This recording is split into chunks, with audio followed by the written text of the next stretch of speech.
Nada é por acaso. O nosso contexto político atual é uma soma de erros e equívocos de anos a fio. Não adentramos naquilo que realmente precisávamos fazer. Não conseguimos fazer as reformas de base preconizadas por Jango. Fizemos uma transição democrática que deixou marcas e resquícios de coisas muito ruins, de impunidade, inclusive. Porque aí a gente hoje tem a ascensão da ignorância política ou do analfabetismo político. O discurso vago e raso de um combate à corrupção feita por gente que apoia um juiz que usa de meios que não são os da lei para combater a corrupção. Ou o cinismo de outros que falam da civilização contra a barbárie, mas ignoram a sua própria barbárie, e que esses também ignoram, que criaram e ceivaram tudo o que se diz contra eles e que, na verdade, faz o jogo cínico com esses mesmos. Esta é a situação do momento. Nós precisamos descortinar o teatro feito pelo bolsonarismo, que cria todos os dias cortinas de fumaça, para tirarmos a noção do que realmente aconteceu no Brasil no que tange a questão econômica, política e social. A gente precisa fazer um debate da raiz das coisas e não na superficialidade delas.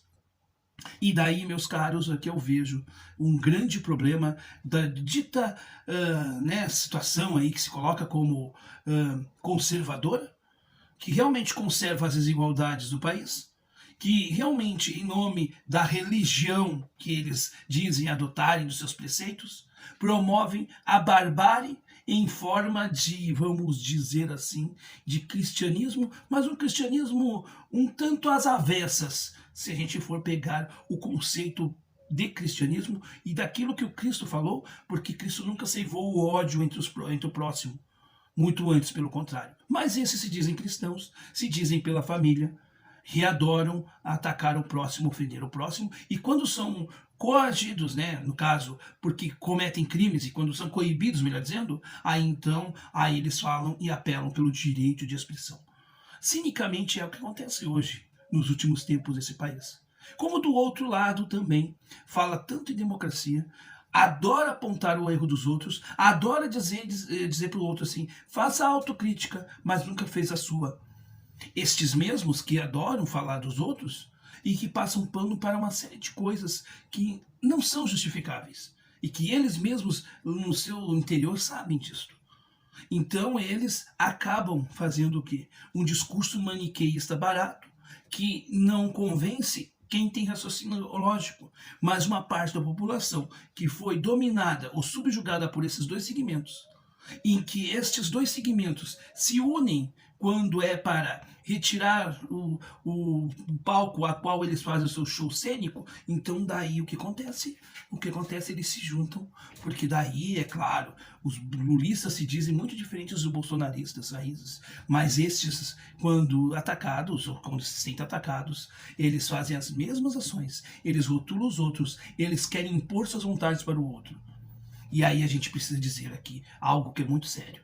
Agora é muito sério dizer que, nesses tempos de hoje, esta dita esquerda que venceu eleitoralmente as eleições de 2022, mas não venceu politicamente, ela deixou de debater, por exemplo, e de fazer um debate sério sobre a questão da segurança pública. Esta pauta foi parar nas mãos do bolsonarismo, que, como em tudo, foi incompetente, inclusive, com esta pauta. O que o bolsonarismo fez na prática? Aumentou o clima, vamos dizer assim, um tanto quanto miliciânico das polícias militares.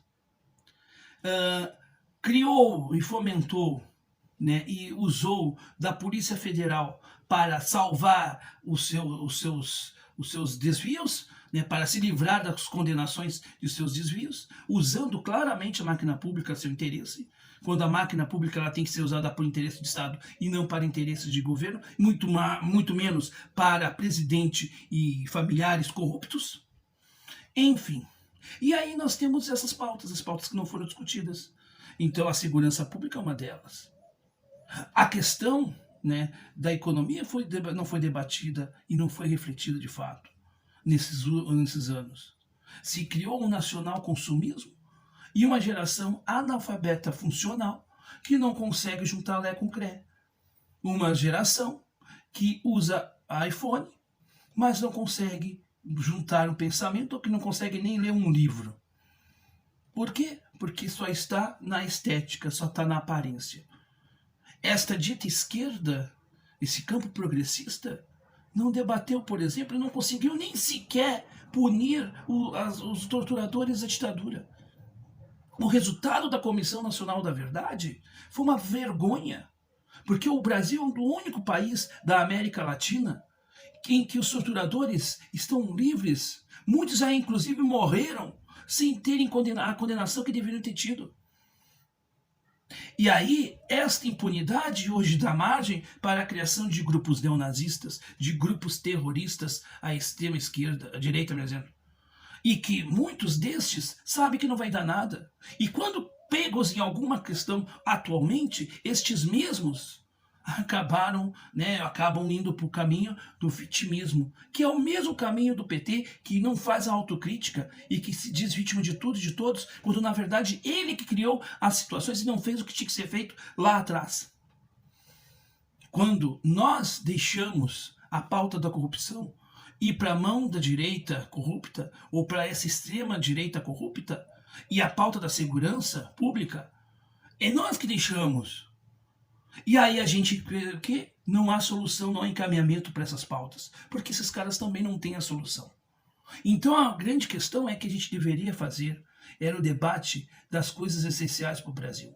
E não esse identitarismo barato em que se fala em violência contra o negro, sem esquecer que não adianta se falar da violência contra o negro. Tem que se falar da violência como um fenômeno como um todo, e é claro que nós vamos pegar a questão do negro, é claro que nós vamos pegar a questão do feminicídio, é claro que nós vamos pegar a questão do assassinato de travestis, de gays, de lésbicas, etc.